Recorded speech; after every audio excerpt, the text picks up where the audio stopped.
Hello, everyone. Today I want to talk about Forsyth County, North Carolina, and the process that I have experienced and what it has brought us to, as far as a mother and a child. When you're dealing with an abuser post-separation in court,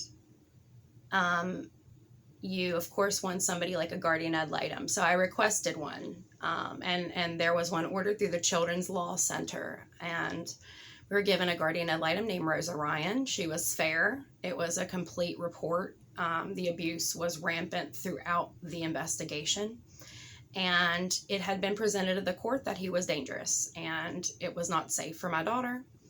Right around this time, that guardian ad litem left the agency, and my daughter her custody was given to me after her dad was found in contempt, and as well has been found to be abusing drugs, be breaking the law with him in her custody, be putting her into unsafe situations like driving without a car seat while his license is revoked and he's getting numerous DUIs and cocaine charges.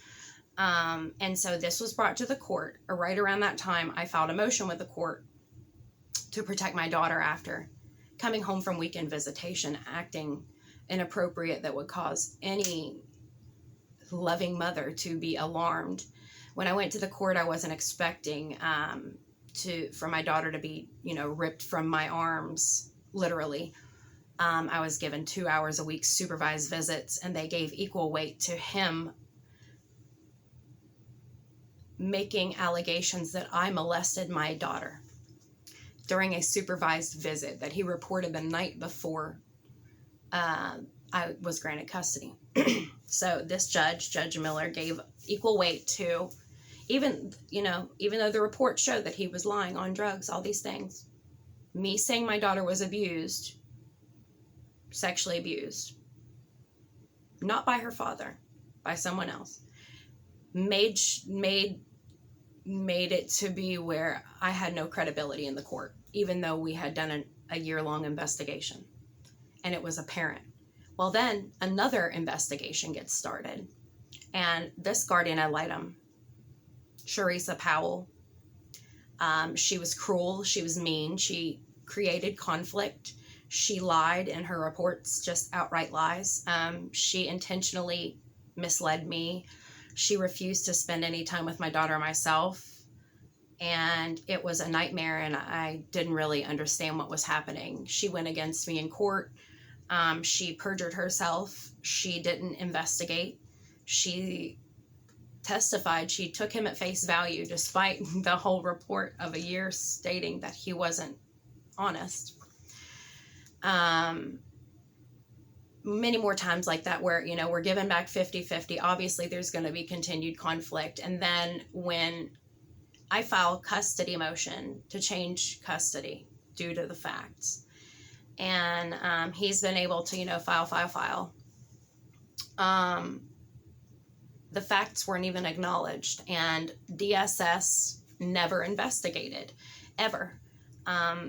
It was always put off onto someone else, and then the abuser had her in his custody to make sure she was never able to speak at forensic interviews, and that she was never made available for medical exams and things like that, because he had been abusing and neglecting her whole life and hiding it.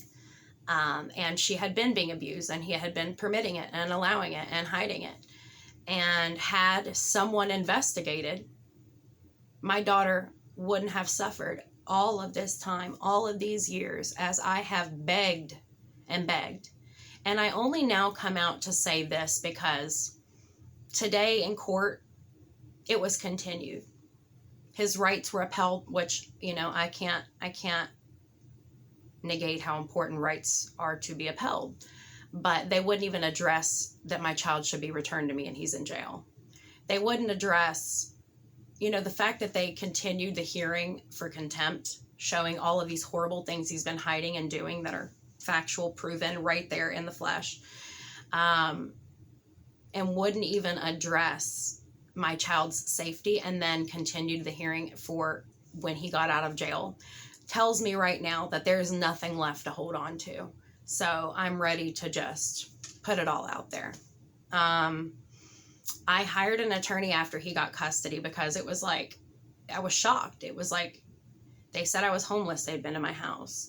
They said I was going to quit my job and go to school. Like, I was missing school to be there that day. They said that I was bipolar. I have ADD and anxiety, and they never spoke to my therapist or my psychiatrist. They put, they put that I caused the conflict. And I say they. The guardian ad litem reported this, it was just a stack of slanderous hearsay, and it was shocking, especially after the first report. So I had, I didn't know what the motives were, but she didn't give it to me until 5 minutes before court. And I was so desperate to protect my daughter, I proceeded. I had no attorney. They were, Judge Miller had ordered him paid child support while I had custody on my motion to terminate it. And without me present, he continued it, even though my ex had been served. And I mean, this is just more corruption that we're dealing with in America right now. I mean, I can know the laws and they'll still do whatever they want.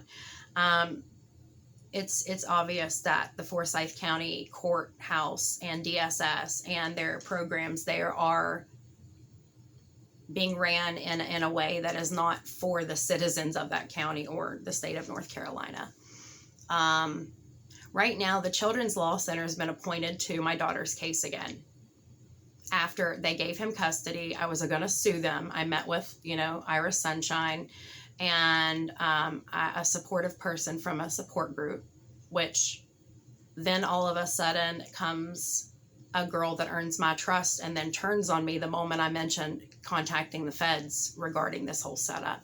And then, reports me to CPS. So I have to think back to that.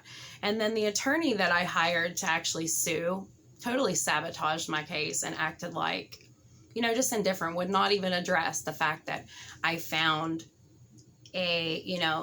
medical records this deep showing how my daughter had been abused and neglected all of these years. And the people that were ordered to investigate, the people that it's their job to protect, failed to protect. In fact, they emboldened and encouraged and supported the abuser to continue to do it. Even as he sits in jail right now, they know the facts. They know my daughter's been harmed. DSS knows. They know it was a fake therapist. They know that they said my daughter was sexualized. That's fine, right? They said that my daughter's dad refused a psychological evaluation, but that was okay. And I've had one, and I have a therapist and a psychiatrist, my own support group online, and I attended one for an extended period of time. He wouldn't take a drug screen. He's committed 12 crimes since the custody case began. And yet here we are right now, and I haven't seen my daughter since October 25th when he committed fraud again, using the court to do it with these 3 clerks that he's used. TC, Joyner, and Thompson in Forsyth County. I can't imagine something that would allow someone's conscience to do this and continue to do it. But the Children's Law Center knows how much my daughter's been harmed. They know that she's been abused and neglected, and I have it in black and white. No one's investigated. My ex, his criminal record keeps getting smaller and disappearing. I have multiple criminal records that show things just don't just disappear. I mean, are we giving him immunity now? Is he that important to your investigations that you want to sacrifice a child's life? Because if an informant has a victim, they have to be prosecuted, because that's where I'm at right now. We know he's obviously very important, but he can't be more important than an innocent child's life. I don't understand why they haven't taken action when they know the facts. They have the ability to go in front of a judge at any time to secure a child's custody. They have the means to do that, and they know that I really don't. At this point, I'm considering other options because of the corruption here in Forsyth County. It's stretched out to other places, and I think with the news reporting what it's reporting lately, and the reason that I'm doing this, I really need to put it out there. There are fraudulent documents in my daughter's custody file in the Forsyth County Courthouse. All of the evidence has been removed, even some of my filings for contempt and my motions and things like that have been removed, and things have been modified. When someone has called to verify orders at that courthouse, I don't believe that they've been able to be verified properly. It is very apparent that my daughter's protective order from Guilford County that shows it to be a fact that she was slapped across her face after Judge Miller handed her back, after the Children's Law Center and DSS failed to recognize, failed to investigate, and then helped by slandering me with things that you have direct evidence to the contrary. Like, I can only imagine that what this could mean for anyone. Is it to create conflict? Or are you really that worried about the liability for the negligence that you would just sacrifice the child and not take any action to help her? Because I'm confused. I'm confused as to how society and humanity is working now, because in Forsyth County, apparently humanity doesn't exist. We'd rather continue to harm a child and an innocent mother who's been trying to protect her for our own selfish reasons, because we as the Children's Law Center messed up, or we created this conflict, and now we don't know how to get out of it without it costing us money or our reputation or our funding. Because to me, it's just not worth it. Talia is worth more than all of that. All of these other children that I'm sure there's more. I know of a few, but I'm sure a lot more are going to come out.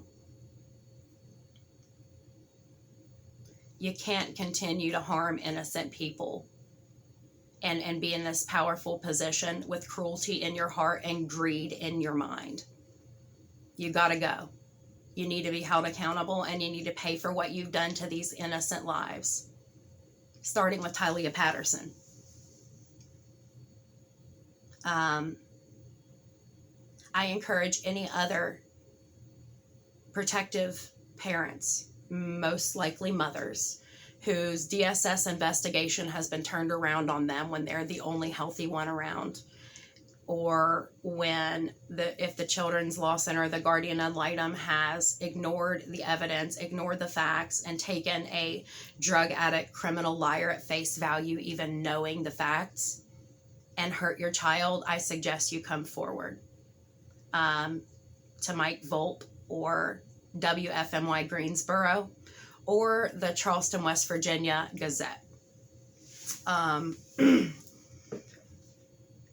have direct evidence of fraud in the courthouse, corruption in the courthouse, to conceal the harm, abuse, and neglect of a little girl named Tylia True Patterson. Her date of birth is June 11, 2012. She likes gymnastics and she loves to draw and cuddle.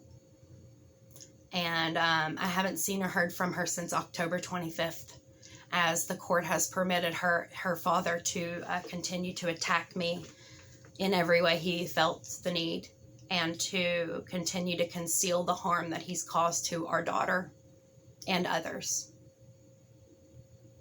I need the people that he used to know that I forgive you, because I have to forgive you. But it is on you now to come forward to help Talia, now that you know the truth. And at that point, that's on you. I can't, make that decision for you. But right now, I need my baby to be safe at home with me and free from harm for the rest of her life. She's 8 years old. I'm not allowed to file a missing persons report.